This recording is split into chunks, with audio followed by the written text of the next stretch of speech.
Whispers of Pages presents short story Dagon by H.P. Lovecraft, read by James Peterson.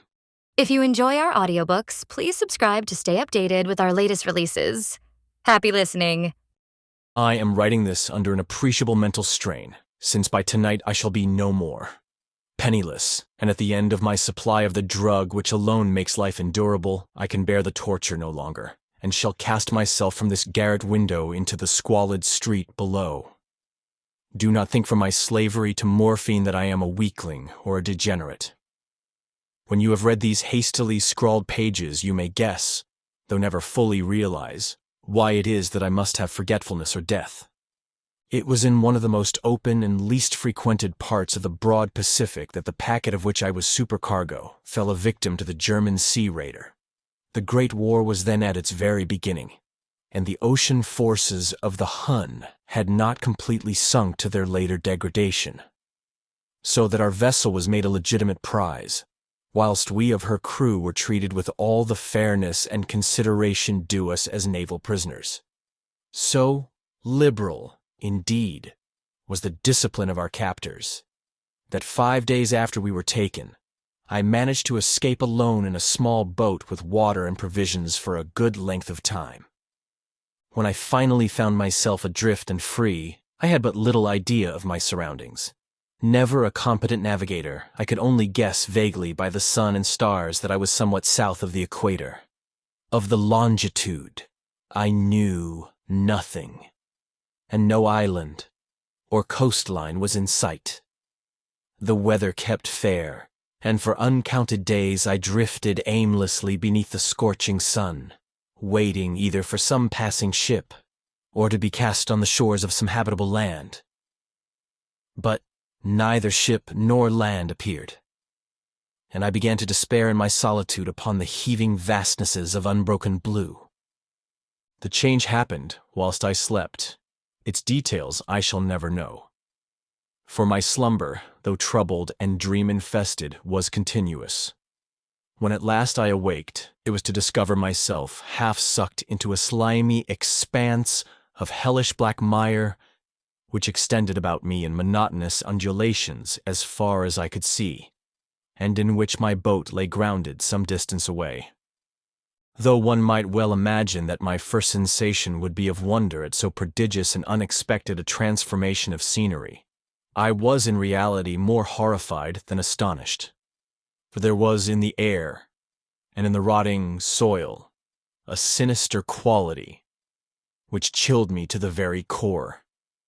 The region was putrid with the carcasses of decaying fish and of other, less discreditable things which I saw protruding from the nasty mud of the unending plain. Perhaps I should not hope to convey in mere words the unutterable hideousness that can dwell in absolute silence and barren immensity.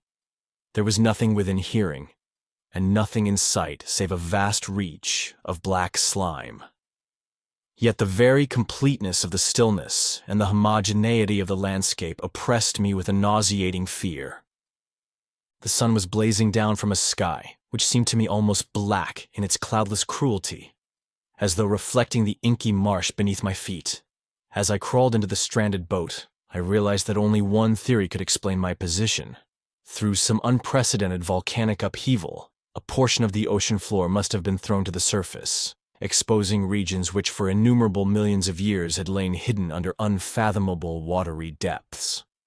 So great was the extent of the new land which had risen beneath me that I could not detect the faintest noise of the surging ocean, strain my ears as I might. Nor were there any sea-fowl to prey upon the dead things. For several hours I sat thinking or brooding in the boat, which lay upon its side and afforded a slight shade as the sun moved across the heavens. As the day progressed, the ground lost some of its stickiness and seemed likely to dry sufficiently for traveling purposes in a short time. That night I slept but little, and the next day I made for myself a pack containing food and water, preparatory to an overland journey in search of the vanished sea and possible rescue. On the third morning I found the soil dry enough to walk upon with ease. The odor of the fish was maddening, but I was too much concerned with graver things to mind so slight an evil, and set out boldly for an unknown goal. All day, I forged steadily westward, guided by a faraway hummock, which rose higher than any other elevation on the rolling desert. That night I encamped, and on the following day, still traveled toward the hummock, though that object seemed scarcely nearer than when I had first espied it. By the fourth evening, I attained the base of the mound, which turned out to be much higher than it had appeared from a distance, an intervening valley setting it out in sharper relief from the general surface. Too weary to ascend, I slept in the shadow of the hill. I know not why my dreams were so wild that night, but ere the waning and fantastically gibbous moon had risen far above the eastern plain, I was awake in a cold perspiration, determined to sleep no more. Such visions as I had experienced were too much for me to endure again. And in the glow of the moon, I saw how unwise I had been to travel by day. Without the glare of the parching sun, my journey would have cost me less energy. Indeed, I now felt quite able to perform the ascent which had deterred me at sunset. Picking up my pack, I started for the crest of the eminence. I've said that the unbroken monotony of the rolling plain was a source of vague horror to me, but I think my horror was greater when I gained the summit of the mound and looked down the other side into an immeasurable pit or canyon, whose black recesses the moon had not yet soared high enough to illumine. I felt myself on the edge of the world, peering over the rim into a fathomless chaos of eternal night.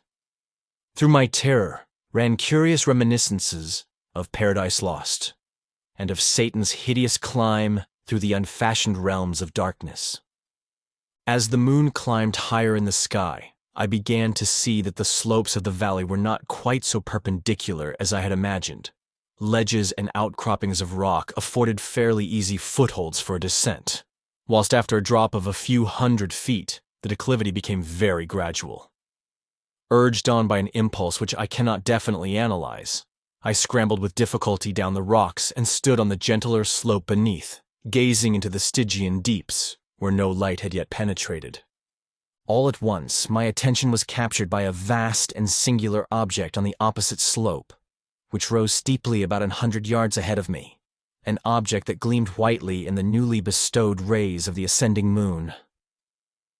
That it was merely a gigantic piece of stone, I soon assured myself, but I was conscious of a distinct impression that its contour and position were not altogether the work of nature. A closer scrutiny filled me with sensations I cannot express, for despite its enormous magnitude and its position in an abyss which had yawned at the bottom of the sea since the world was young, I perceived beyond a doubt that the strange object was a well-shaped monolith whose massive bulk had known the workmanship and perhaps the worship of living and thinking creatures. Dazed and frightened, yet not without a certain thrill of the scientist's or archaeologist's delight, I examined my surroundings more closely. The moon, now near the zenith, shone weirdly and vividly above the towering steeps that hemmed in the chasm, and revealed the fact that a far-flung body of water flowed at the bottom, winding out of sight in both directions, and almost lapping my feet as I stood on the slope. Across the chasm, the wavelets washed the base of the cyclopean monolith, on whose surface I could now trace both inscriptions and crude sculptures. The writing was in a system of hieroglyphics unknown to me and unlike anything I had ever seen in books, consisting for the most part of conventionalized aquatic symbols such as fishes, eels, octopi, crustaceans, mollusks, whales, and the like. Several characters obviously represented marine things which are unknown to the modern world, but whose decomposing forms I had observed on the ocean-risen plain. It was the pictorial carving, however, that did most to hold me spellbound.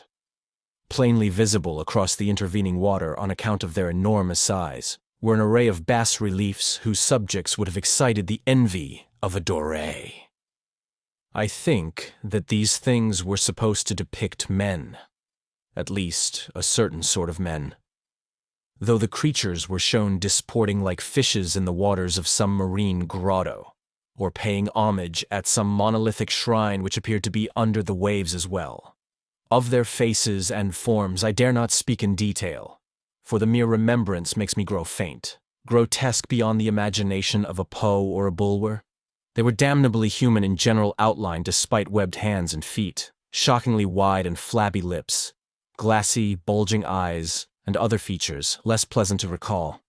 Curiously enough, they seem to have been chiseled badly out of proportion with their scenic background.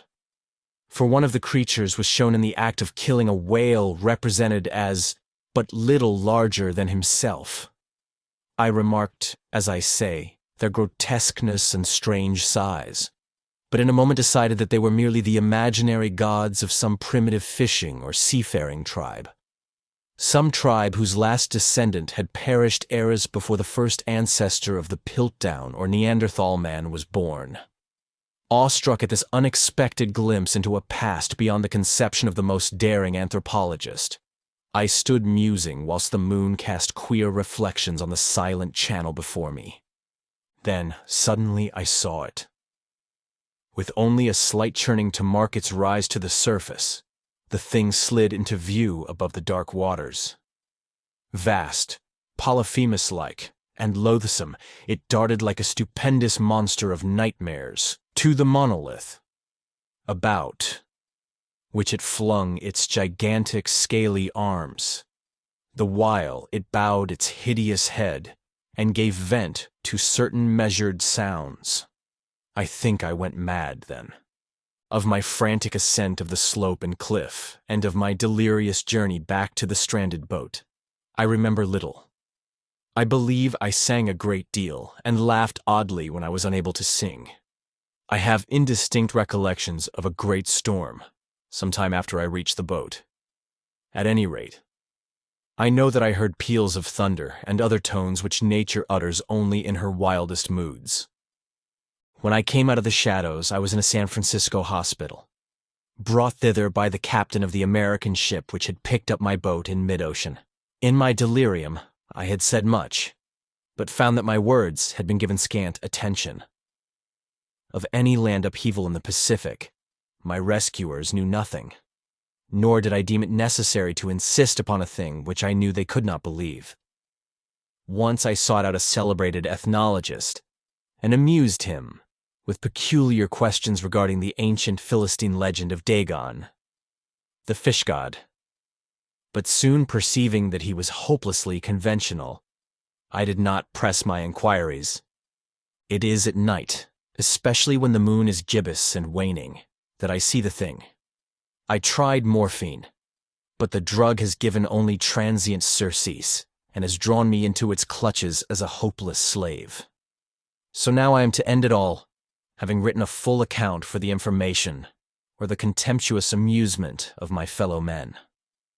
Often I ask myself if it could not all have been a pure phantasm, a mere freak of fever, as I lay sun-stricken and raving in the open boat after my escape from the German man-of-war.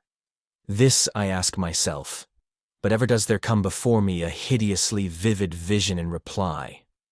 I cannot think of the deep sea without shuddering at the nameless things that may at this very moment be crawling and floundering on its slimy bed, worshipping their ancient stone idols and carving their own detestable likenesses on submarine obelisks of water-soaked granite.